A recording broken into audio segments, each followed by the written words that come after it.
Good morning and welcome to Inside Tennessee. And before we get to the introductions, I want to first show you what we're talking about this morning.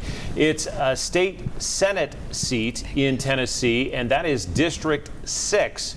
It represents more than 200,000 people, and the person who has been in that seat is Senator Becky Duncan Massey, and she is a part of our conversation this morning, a Republican state senator, and we're glad to have you back. It's always great to be here with you, John. Thank you.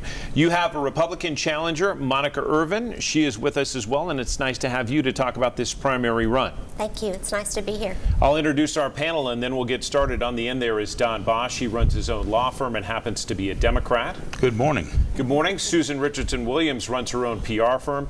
She happens to be a Republican. And Susan, in full disclosure, you have given in the past to Senator Massey. I have. John North is my colleague at WBIR. Nice to have you. Good morning, John. Good morning. Senator, let's start with you.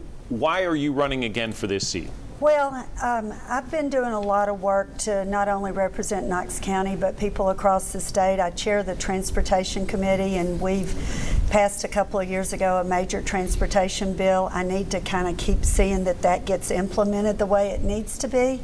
But also, through my background at Sertoma Center, I've done a lot with vulnerable people, and one of the bills that are one of the things that I'm working to follow through on that I've got positioned is getting a new mental health hospital built back here in Knoxville. Monica, let's talk about why you're challenging the senator for this seat. Well, as much as I like Becky Massey as a person, I have not been happy with her voting record on some really key votes that to me represent conservative values, constitutional values, and so ultimately it was about a voting record. And let's talk about those specifics, and then we'll get questions from our panel. Give us one or two votes that you disagree with. Well, like the vote where in Health Committee we had a bill that said in Tennessee it's going to be unlawful for healthcare providers to administer hormone blockers, chemical transitioning drugs to minors in Tennessee. And it's something that so many parents are so concerned about what's happening to our children. And I just was so disappointed to see that Senator Massey withheld her vote on that issue.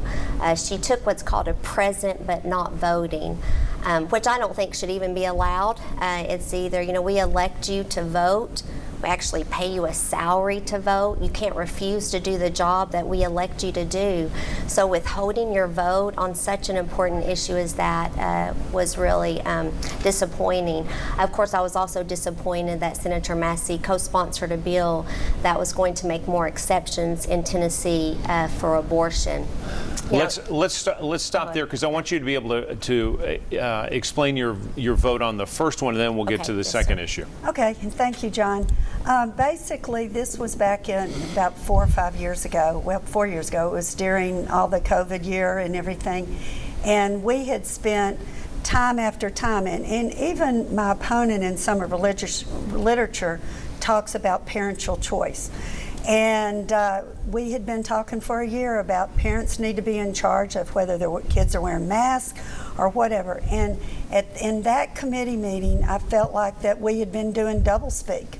I mean, one hand we want to give parent choice, and another hand we don't. I supported to ban them, but I just felt that it was wrong at that point to vote for that bill when all we've been talking about was parental choice, which I believe in.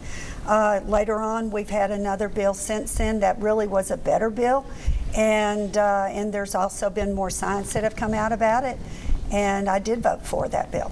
And let's talk about that, Monica, that evolution. Is that a fair response from the senator to say, hey, this bill just didn't have the things in it that I thought were appropriate and took some power away from parents? Do you believe that? Of course I believe in parental choice until it crosses the line of abuse.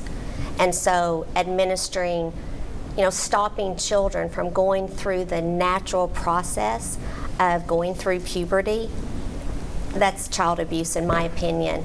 And so to withhold your vote, if you don't like the bill, so vote no, and then explain to your constituents why you voted no. But withholding, no. And I don't see that Senator Massey supported supported a bill that said we're not going to give transgender chemicals. Now, in her defense, she did support the bill that said we're not going to give children in Tennessee transgender surgery. And I appreciate every good bill that Senator Massey has done, but she just wasn't willing to go as far as to say we're not going to give them the chemical transitioning drugs. One more response on this one, Senator. The recent bill did have the transgender hormone replacement therapy too. I don't have all your information. So anyway. Well, I want to talk about abortion. You brought it up as well, but we need to take a quick break on Inside Tennessee. Of course, our panel wants to weigh in as well. We'll be back with more right here on this Sunday morning.